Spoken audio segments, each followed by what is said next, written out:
Hey guys, welcome back for another chapter of Summer of the Secret Squadron today. We are on the countdown, only about, I think, 4 more days worth of reading, and we're going to know the final end of the story. So today we're going to start with chapter 23. I did get home in time for dinner. Mom fixed fried chicken, mashed potatoes, broccoli, homemade bread from the bread machine, and chocolate pudding for dessert. Normally one of my favorite meals. That is, if I'm not about to go rappelling off of a 3-story building. Thinking of that sort of made me lose my appetite. Benjamin, are you feeling okay? Mom asked. You've hardly eaten anything. Oh, I'm fine. I'm just not real hungry. We had a huge lunch at Jackie's. You ate at Jackie's? Dad asked. I forgot to tell you. Mrs. Jackson helped us do some investigating and she took us there for lunch. Well, that was awful nice of her, Dad said. That's not fair, Emily Ann spoke up. I won't eat lunch at Jackie's. Me too, Caleb added. Dad made a peace offering. Maybe you can come down tomorrow, and I'll take the two of you to lunch. How does that sound? Good, Emily Ann said. Good, Caleb repeated. Mrs. Jackson helped us find Henry's last name, I said. Oh, really? What was it? Mom asked.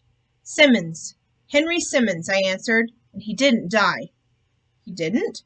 Dad showed his surprise. Nope, his dad died in an explosion out at Bethesda, and Henry had apparently moved to Maryland with his mom even before that happened. Really? Where'd you find out all this information? Mom wanted to know. The courthouse, the newspaper, Arkansas Limestone. That's where Henry's dad worked. That reminds me, Dad said. I called your grandfather last night to see if he knew of any Henrys in our family. Were there? I asked. No, none that he could remember. I don't guess it matters now anyway, I said. But we did a people search on the internet over at Mrs. Jackson's, and we came up with 8 Henry Simmonses in Maryland. We were wondering if it would be okay to try and call them this evening. I guess it will be okay as long as you keep the call short, Mom said. Will Logan and Sumner be coming over? I guess so, I said, wondering if this was a good time to ask Mom. Actually, we were wanting to sleep out in the treehouse tonight, if that's all right.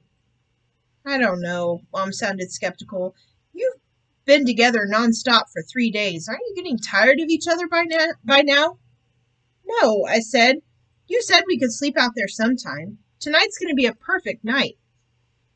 I want to sleep in the treehouse, Emily Ann said. Me too, chimed Caleb. No way. We're working on something secret, I said, hoping the same logic would work with Mom. Well, I did say you could sleep out there, but Benjamin, if you are, then Caleb and Emily Ann can too. But Mom, there's not enough room for all 5 of us, I protested. Then I guess no one will be sleeping in the treehouse, Mom said resolutely. Okay, I knew I'd be better than stop protesting. And you'd better be nice to your brother and sister, Mom added. After dinner, Logan and Sumner came over to make the phone calls. I broke the bad news about our 2 little extras we were going to have in the treehouse. What are we going to do? Logan asked. I'm hoping that a few ghost stories will send them fleeing into the house for safety. Sumner rolled his eyes. They'd better.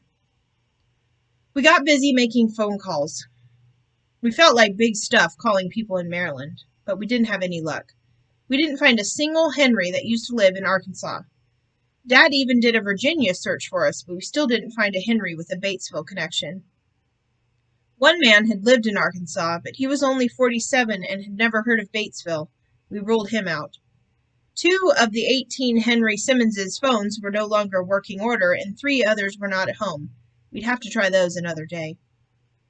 After the phone calls, we decided to make a safety harness with some rappelling clips and an old seatbelt strap off of a jogger stroller. After several arguments over the design, we finally came up with one we could all agree on. Still having some time to kill before dark, we decided to make a sign for our clubhouse.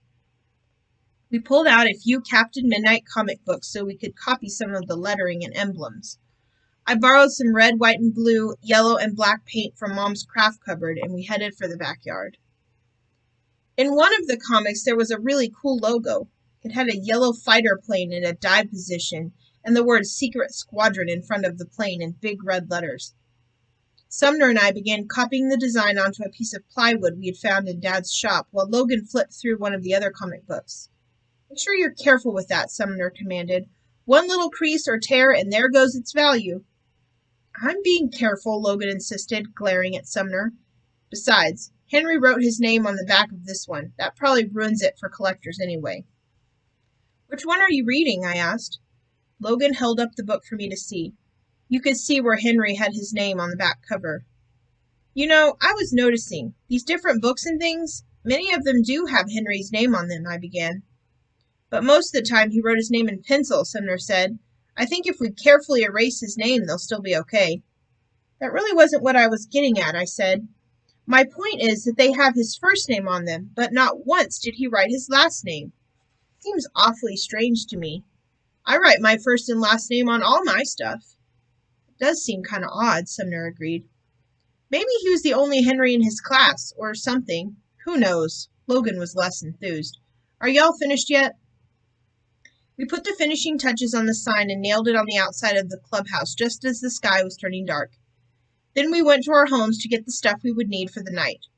When I walked inside, Emily, Ann, and Caleb had sleeping bags and pillows in hand. We're ready, they chimed. Let me get my stuff. I'll be ready in a bit, I said, with irritation.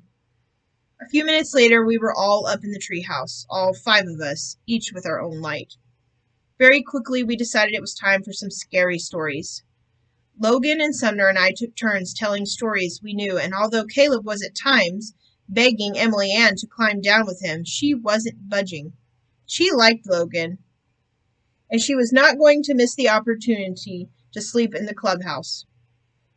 I thought we were never going to get rid of them until Sumner came up with a story that even unnerved me a little. Everyone must turn off their flashlight except me, Sumner insisted. Okay. I wasn't sure I should tell this story, considering the 3 of you, Sumner said, pointing to Emily Ann, Caleb, and me, but I think you need to know the history of this neighborhood. About 60 years ago, a young couple with the last name of Simmons lived in your house, and before long they started having kids. First they had William, and then they had a boy named Henry, and finally a boy named Philip. They were a happy family. They played in this yard, in this neighborhood, and this old tree. One summer day, an ugly old woman came and knocked on their door. The boy's mother answered the door, and the ugly old woman said, Sumner held his flashlight up under his chin and imitated a screechy old hag. Leave this place before your middle child turns 10, or he will meet his doom. Then the ugly old woman turned and left. Of course, this scared the boy's mother, but the father made little of it and told her not to worry. The next day, the ugly old woman returned and gave the same warning. Leave this place before your middle child turns 10, or he will meet his doom. 3 days in a row, the ugly old woman came to the Simmons door and gave the same warning. On the 3rd day, Mrs. Simmons begged the old woman to tell her why she would do such a thing to her family.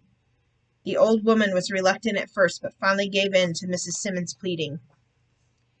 Many years ago, all of this land belonged to the Osage Indians. They made their homes by the White River and the Polk Bayou, until one day the white man came. There was a fierce battle, but the arrows were no match against the white men's guns. The Indians were forced to move west. During the battle, the chief's middle child was mortally wounded just before his 10th birthday. What does that mean? Emily Ann interrupted, her eyes lit up wide by Sumner's flashlight. It means he was killed, I answered. Go on, Sumner. Well, the day before they were to move west, the chief buried his middle child, and then he put a curse on this land. Cursed be the middle child of whoever inhabits this land, now and forever. They will not reach their 10th birthday. And the old woman left, never to be seen again.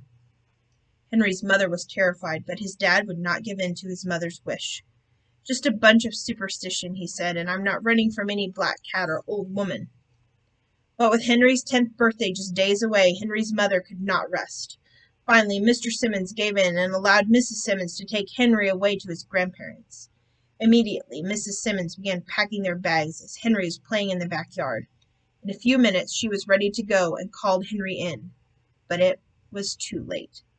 Henry had decided to climb up in a tree, this very tree we are in now. Because it had rained that morning, the bark of the tree was slippery, and with one wrong move, Henry had fallen from the tree, breaking his back. He never saw his 10th birthday. Emily Ann's eyes were big as saucers. Apparently, it didn't matter to her that I had told everyone at dinner that Henry didn't die, at least not on this property. No one living here since then has ever died, Sumner said.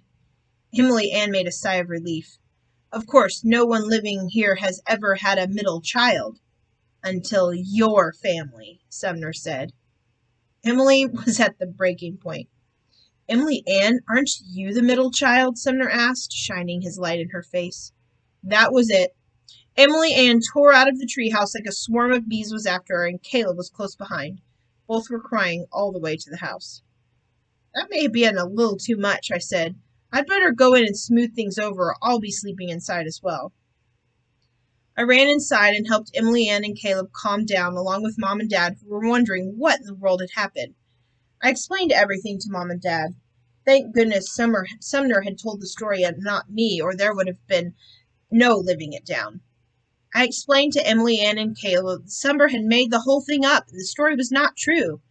It didn't help much, but finally they settled down in front of the television with one of their favorite videos, and I was allowed to go back outside. Where'd you get that story? I asked Sumner as I climbed back into the treehouse. I don't know, I just made it up. Honest, Sumner said. Well, it worked, but almost too well. I was finally able to laugh a little.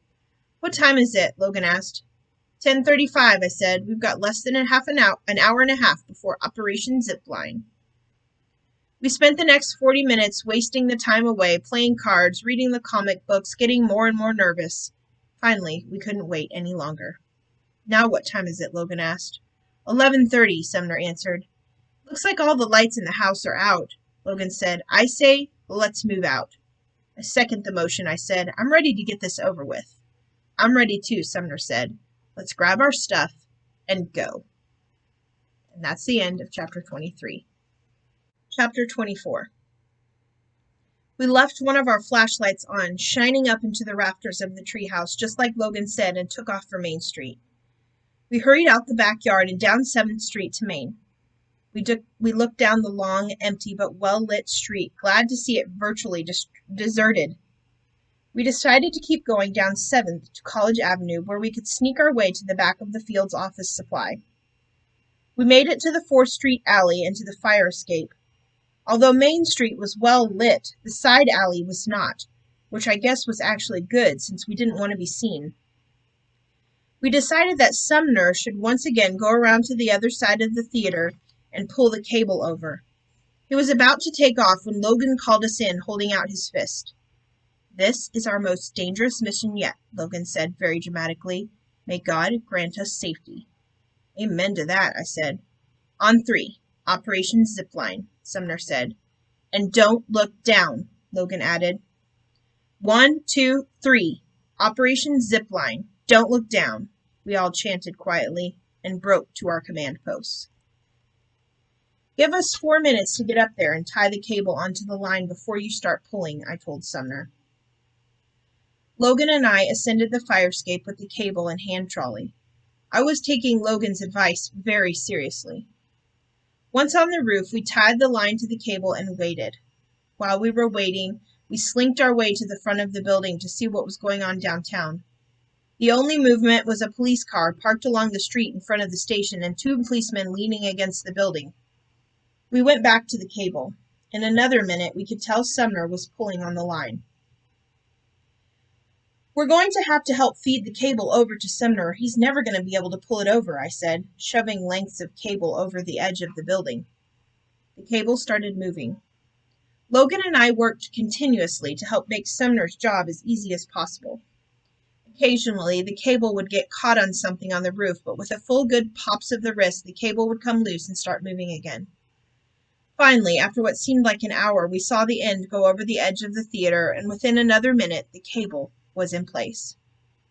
Logan tied off our end around an old chimney, and I supervised to make sure it was well tied. A few minutes later, Sumner was climbing up the escape. Oh my gosh, Sumner said, we're going to get killed. Don't look down. Did you look down? Sumner asked. I didn't have to. I just climbed up. Actually, it looks worse in the daylight, I said. We can do this, Logan assured. Everything is set. Can't believe you talked us into this. Sumner was getting mad. I can't either, but now we're here, so I think we just have to do it, I said. Just stay calm. It was my idea. I'll go first, Logan volunteered. Okay, let's see you do it, Sumner said, crossing his arms. Logan got prepared. He sat down on the rock wall and let his legs dangle off the edge. He then looped the safety strap around his shoulders and snapped it into place around the hand trolley. We were all getting very nervous. Logan placed his hands onto the handles of the trolley. Are you sure about this? Sumner asked Logan. Suddenly, brotherly love overcame the anger that Sumner was expressing 1 minute prior. Don't make me nervous, Logan said, visibly shaking. Too late for that, I said, chuckling to break the tension. Are you sure you tied the cable good enough? Logan asked Sumner. I tied it 5 times, Sumner said with emphasis. Logan continued to sit on the edge, staring at the other end of the cable. Once or twice I noticed his eyes irresistibly glance down to the dark alley below. Are you going to go or not? Sumner pressed. Make up your mind. I can't do it, Logan finally said. Can we go back and get an extension ladder and climb up that marquee? Sumner asked. Ben and I checked out Main Street already. There's 1 car parked in front of the station and 2 officers standing outside just shooting the breeze. Just wait a minute, I said. Give me that safety strap and let me see if I can get myself to do it. I sat down on the edge of the wall, strapped myself onto the cable, and grabbed the trolley. I tested the cable a couple of times and let myself go. I had done it 1,000 times before. Why would this be any different? But it was different. My stomach felt like it stayed on the roof with Sumner and Logan, but the rest of me was moving right along. Within a couple of seconds, I realized something else was different. There was no landing place. Normally, you land on the ground, but somehow I was going to have to avoid the rock wall that was quickly coming toward me and land on the rooftop. Suddenly, just before impact, I swung my legs over my head and caught the top edge of the wall, hooking one leg onto the roof. It worked. At least part of me was on the roof. Benjamin, you did it! They cheered over to me. Let's save the cheering for when 100% of me is on this roof. I worked to pull myself up using the cable, but the safety strap was actually working against me. Finally, I unhooked the strap and with all my might heaved my body up onto the outer wall of the theater. I had made it. All right, Sumner cheered. I can't believe you did it, Logan whispered across the alley. I can't either, I said. Just went for it without thinking. If I had thought about it, I'd probably still be over there with you. Who's going next? I shot the trolley back over to the brothers. Sumner and Logan looked at each other. I'll give it another try.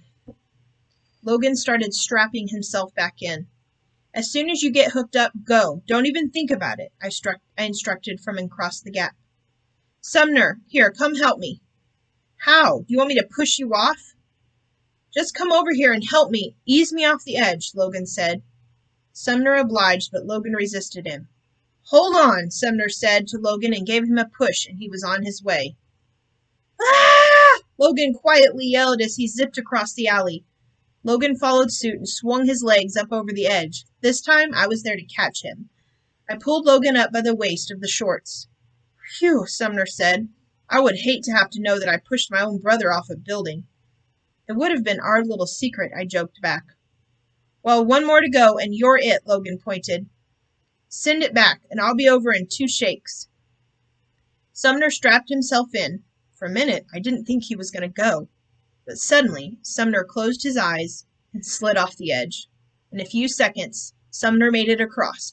Together, we helped him onto the roof. All that worrying for nothing. And that's the end of chapter 24. You think they're going to find anything? Come back next time to find out.